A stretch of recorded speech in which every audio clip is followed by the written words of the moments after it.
Welcome to the HRchat podcast, bringing the best of the HR, talent, and leadership communities to you. For more episodes and the latest articles covering what's new in the world of work, visit hrgazette.com. Subscribe and follow us on social media.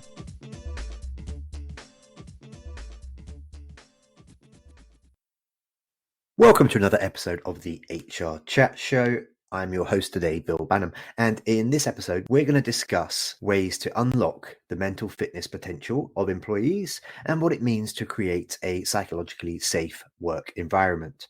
My returning guest this time is Dr. Bill Howatt, founder and CEO of Howatt HR. Bill refers to himself as a behavioral scientist with a keen curiosity for how employees and employers can work together to reduce mental harm and promote mental health in the workplace. He is known internationally and is one of Canada's top experts in workplace psychological health and safety. Dr. Bill is on the CSA OHS Standards Steering Committee and chair of the CSA Standard Z1008, Management of Substance-Related Impairment in the Workplace.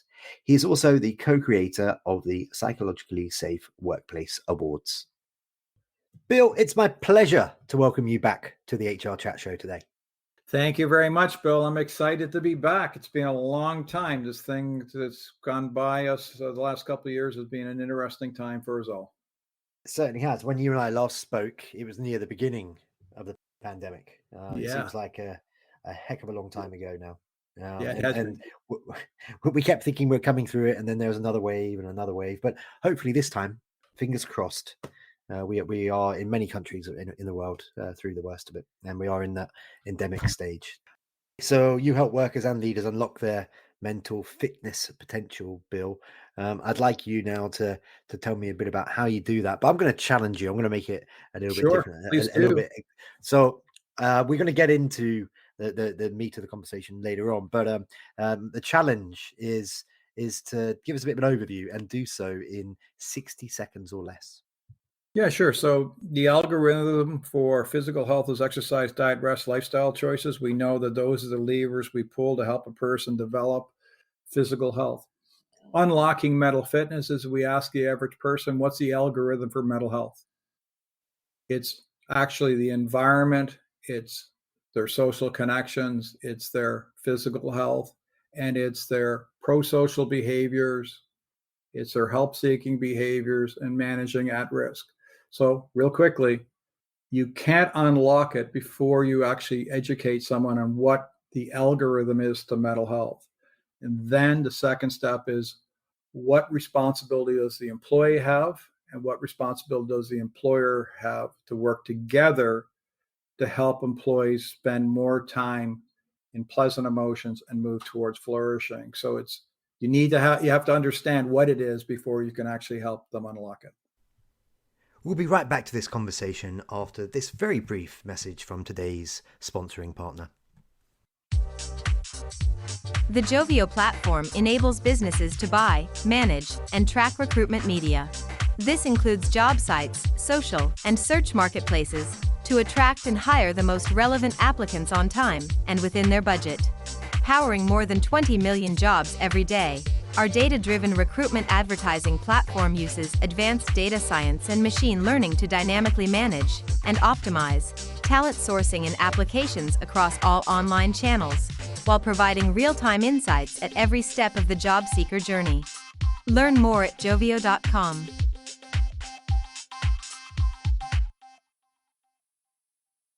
Amazing. I reckon that was about 50 seconds, Bill. Good work. Good work. Okay, I now want to talk to you a little bit about some of the effects on the mental well-being of employees over the last couple of years due to the pandemic and the offshoots of the pandemic, such as remote working. Bill, I'd love for you to sort of share some of the effects that you've seen on employees, some of the mental health issues that employees have been going through over the last couple of years. Perhaps they've seen it in other people. Perhaps it's fatigue, it's anxiety generally around the context of the pandemic. Where are we at right now in terms of the mental well-being of folks as they're returning to the office in Q2 of 2022? Yeah, it's a big question. It's actually hit home for a lot of people. So a couple things, just a big question is the following is, what kind of impact did the pandemic have on the average worker globally? The World Health Organization has said the following: anxiety's up, depression's up, death by suicide's up.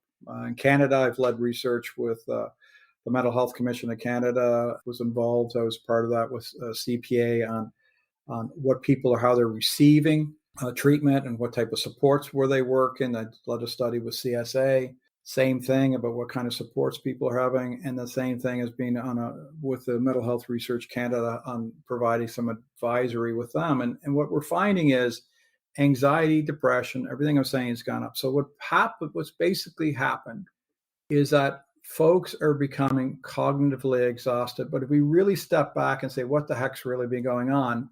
People that have been in basically fight or flight, many people for the last couple of years, driving on adrenaline. I have to take care of my kids. I need to make an adjustment. So we've been going from crisis to crisis. And I live in Ottawa, for example, Bill. We think we're just coming out of the pandemic. We're starting to go through that. And all of a sudden we have a trucker crisis for 3 weeks and things are shut down in Ottawa.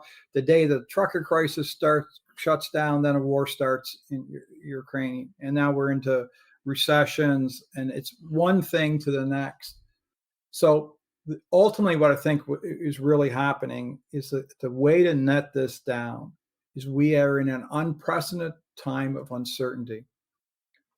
And when you have uncertainty with a high need for interdependency, where we need each other for supports, and you have the people are working remotely, where those casual connections and relationships and stress and strain, we're at an interesting time. And what's really important for us to keep our heads on this for HR professionals, every piece of literature that talks around disaster management is once people on the other side in recovery, there's a fallout. So when soldiers come back from war, then there's a fallout. So as we start to move to the other side of this, there's going to be some fallout. There's going to be, we talk about what we used to call the fourth wave of mental health, but it's hard for people to understand what wave we're talking about. When you're like in Ontario, now they're telling us we're in our sixth wave of COVID. So ultimately, there's an exhaustion and a fatigue. But I will also say to you on the positive, it's a society we're much more resilient now than we may be aware of, because we look back 2 years ago, the anxiety and worry and fear about COVID were, because we didn't know what it is. Now people are starting to simulate it. People are starting to process it. But no question, there is some trauma. There is anxiety. And with the pending financial uncertainty in the global economy right now, financial health may become the next big driver of stress for a lot of employees and a lot of employers trying to maintain a stable workforce with the increase in disability claims of short-term, long-term, and WCB related to psychological. We're in an interesting time where mental health now is going to become hopefully not a conversation about just what happens, as I said earlier, when something happens, is actually understand there's a real proactive opportunity to help employees, not because we're not going to get rid of all the stress, Bill, how they can actually avoid spending more unnecessary time on unpleasant emotions, engaged in maladaptive coping, like for example, death by alcohol consumption and substance use addictions has increased. And so if we can help that, pay attention to that, and help employees learn how to move from that dysregulation into regulation to be able to deal a little bit better with stress, that's going to be critical. And I'm speaking through a lens of someone who saw patients for over 30 years. We're in an interesting time right now. There's not going to be there's no special pill for this. There's not a quick fix. We've been talking about physical health for 100 years. Obesity, type 2 diabetes continues to rise. we have to get our heads screwed on that when we start talking about the conversation of mental health, a bunch of random programs, well, though good, information doesn't create transformation or new habits. So this is going to take some time. And so I would say to you, the remote work impact in workers, many of them will say they like it. But the World Economic Forum had a report recently that up to 50% of workers working remotely are experiencing isolation now. With all that said, it's a challenging time, Bill. Yeah, it is a challenging time. I was chatting to somebody the other day, and they said, "Bill, the 2020s, they suck. They're the worst." And I said, "Yes, they are. They are the worst." For me, I got terribly optimistic in sort of February 2022 that this Omicron variant was going to mean the end of the stressful context that we'd all been living through for the last couple of years, as we'd gone to the endemic stages. I mean, when it first broke in South Africa, I was like, oh, gee, something that they're saying is maybe up to 70 times more contagious. What's this going to mean for us all? And actually, listeners, it's more like the end of the Spanish flu, something which became terribly contagious but wasn't super deadly. And then, of course, I like you, Bill, like so many of our listeners out there, every day I can't stop thinking about the awful tragedy that's happening in the Ukraine right now. Yeah. We're both watching it on our televisions every day, listening to it on the radio, and it brings you down psychologically. It makes you so sad, and you want to do more. It's difficult times, and that's why it's so important to talk. But I'm not the expert you are, so I should turn it back over to you. I do want to continue talking about creating a psychologically safe workplace with you, and you mentioned a bit about the aspect of remote working just a moment ago. Just to continue that conversation for a moment, Bill, how does remote working complicate efforts to create a psychologically safe workplace, virtual workplace, if you like? What are those barriers to entry for a leader, for an HR person trying to help and support their employees if they're not in the same place? Yeah, there's a lot of different challenges, and a couple of the ones we're really noticing is that how do you facilitate flexibility? How do you facilitate allowing people? So if you think about remote workers, and I'm a leader, I might have 50% could be working remotely, 50% could be working a hybrid, or and coming and going. And so leaders actually knowing where all their workforce is all the time might sound like an easy concept, but it may not be. Figuring out where they're at as well. If we creating flex time, because so people can work around responsibilities at home, which we're starting to realize that work doesn't always have to happen between 9 and 5. So flexible time. And then how do we have interactions, and how do we build relationships, and how do we create culture, and how do we help keep people feeling they have social connections, and that they're aware of what the work they're doing is being valued, their responsibilities that their own is aligned to their purpose, as well as how do we actually help to ensure everyone's sense of belonging. So with all that said and done, I think the biggest one, if we can kind of step back and say, okay, what does a psychological safe workplace mean? It means a place where people feel welcome, included, safe to speak up, drive fear out, and we want to remove silence. So, the kind of like the challenge that a Wells Fargo or a Volkswagen had during the day, when they had lots of management challenges and stress that suppressed perhaps people from speaking up, that could have pointed out some of the challenges that resulted in, some quite remarkable, public unpacking of laundry, if you will. My sense is that it's hard in this medium to have those informal interactions, where if you're in an office space, you on the way to the restroom or on the way to lunch, spontaneity can happen. And then the challenge is that leaders, if they're not really mindful, if we have that kind of likeness factor, if there's workers that are around us all the time, we may be more prone to, because they're there, convenient, to give them more opportunity than the worker who's working remotely. So how do we make sure we're not, some implicit bias, or we're without intentionally prejudicing people? So it comes down to a following thing. I read something in the Harvard Review the other day that really highlighted to me. With all the automation where technology is going, leaders' roles are going to be moving quickly with this diverse, inclusive workforce, that developing empathy and understanding how to build really trust and secure relationships with their workforce will become their job, one of the most important jobs they have, versus just focusing on results and delivery, because a lot of the tasks are going to be automated. And so ultimately it's going to come down to this, Bill.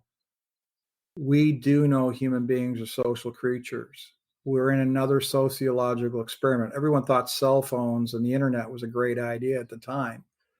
But on every side of a bright light, there are challenges. And we know all the social media challenges and stuff. Having workers work remote, there's a bright light around flexibility and autonomy and that. But the challenge is going to be isolation, loneliness, mental health issues, and managing culture. And so that's really going to be important for leaders not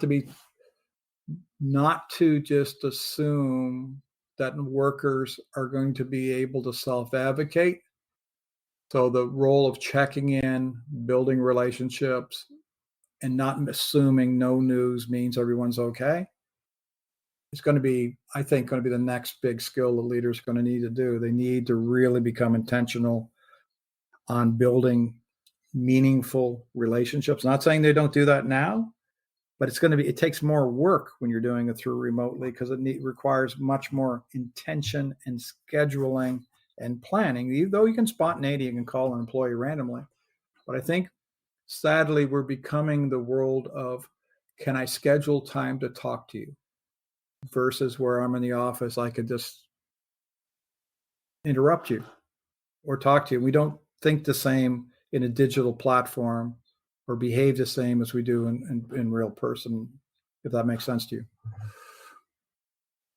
I just think it's terribly interesting that these days people are uncomfortable receiving phone calls, for example. A phone used to be something that received phone calls. Now, if I get a phone call from someone randomly, not scheduled, to your point a second ago, I'm like, oh, well, what's that about? That's a bit intrusive. I don't know when that happened, Bill. I don't know when my mentality changed.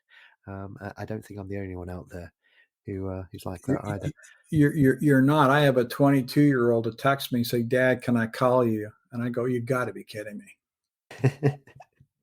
Really? So I mean, that's we're in an interesting time. But you're right. It's a big sociological experiment. We are. I don't want to say, but without realizing it, all these technology changes and all the way we can pivot and adjust.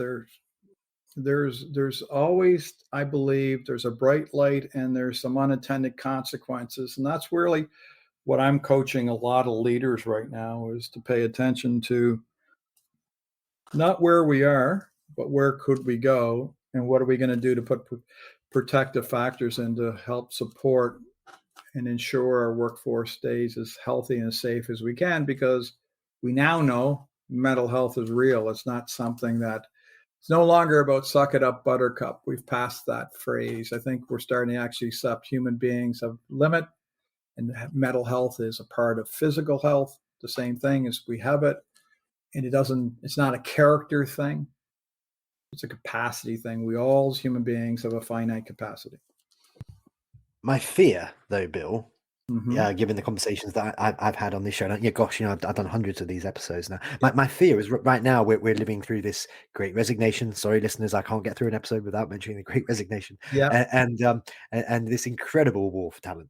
So companies do need to go above and beyond to show that they care and they're an employer of choice and all the rest of it. My fear is when things get a bit more skewed towards employers again, it becomes an employer's market again. Jobs are harder to come by. Will they still be as empathetic? Will they still invest as much in employee well-being initiatives as they are doing at the moment? I don't know the answer to that. I hope the answer is yes. I hope that we've learned lessons and we're all more compassionate, we're all more empathetic. But for me, that's a TBD. I think it's a really wise point. I'm glad it's a good one. I think when you start to see a movement built towards ESGs, and, environment, social, and governance, but boards are starting to ask around worker well-being. When you look at the Russell 1000, look at the research that just recently come out to say organizations with high wellness indexes are outperforming their ones with lower by 4.7%. Then I think businesses leaders are starting to actually, some are. And if I look at, you look at the last, 200 years of companies in the United States, and you go back to the original Ben Franklin companies, and you start thinking about the law of G, about how the life cycle of businesses. One common denominator is the businesses like GE, for example, who years ago started to talk about leadership development, started to talk about evolution. You say what you want about that company, but they were one of the very first ones when Kerr, their the person who created the whole chief learning officer role, really realized moving towards learning cultures. Amy Edmondson says the same thing, moving towards learning culture. I think the organizations that actually understand learning cultures means holding people accountable. It's not about everyone feeling happy all the time, but it's intentional about creating space for people to learn, grow, and thrive. That's where you get the belonging, value, and purpose.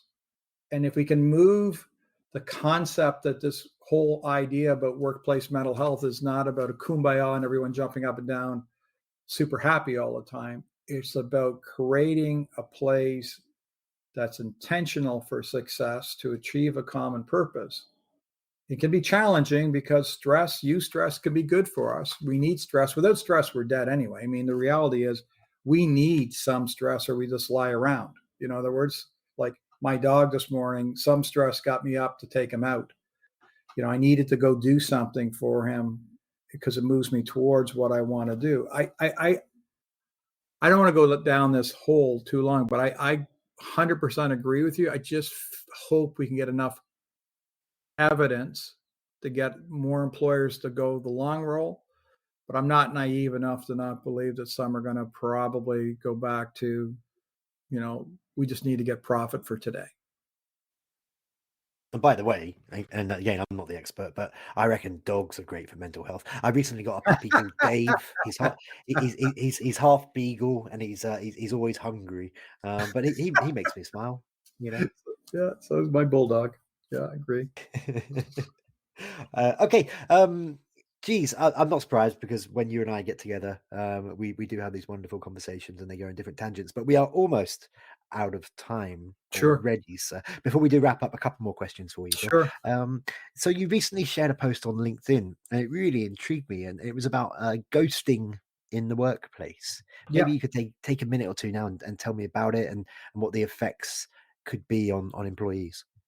Yeah, I think ghosting concept, lots of people might think ghosting comes from the dating world where you just kind of blow someone off, you don't respond back. And it's starting to happen in the corporate world and business world. Basically, ghosting means is where someone does not respond in kind, whether it's an email. And so what happens is they just abruptly stop communicating or they fail to communicate. And I think a part of it is there's a political correctness is that, I don't want to tell you no, Bill, I'm not interested. And so what happens though, that can actually create a underlying level of incivility, of rudeness. So because rudeness is very subjective. So for me, if you send an email to me and I respond, to me, that's my frame. If you don't respond to me, that's rudeness. What creates collaborative, safe workplaces is where you allow conflict to happen, like the Google Aristotle project. You can't have people work through conflict to get a really psychological safe team, but where people actually don't have the conversation and the person who's getting ghosted starts to feel they're getting devalued and they feel they're rude, then what we're doing is we're hurting each other when we don't need to hurt each other. I mean, it doesn't take a whole lot just to say to somebody to tell the truth is usually a pretty good place. Hey, sorry, I don't have time for this right now. No, I'm not interested right now. I can't. Like, no's not a bad word. And I think what we've done is this idea of positivity, toxicity. We're supposed to be polite all the time, excited. We don't want to let people down. In essence, I think it's creating that challenge where we're becoming avoidant, passive aggressive. We're not respecting each other. And all because many of us will say we're overwhelmed, we don't have time, we don't have this. But I think part of it is it's just being interested in the other person's experience. That's what inclusion's about, is being interested in someone else's experience in that moment and being open to the possibility that your behavior may be impinging on their experience. And I think that doesn't have to be much more complicated than that.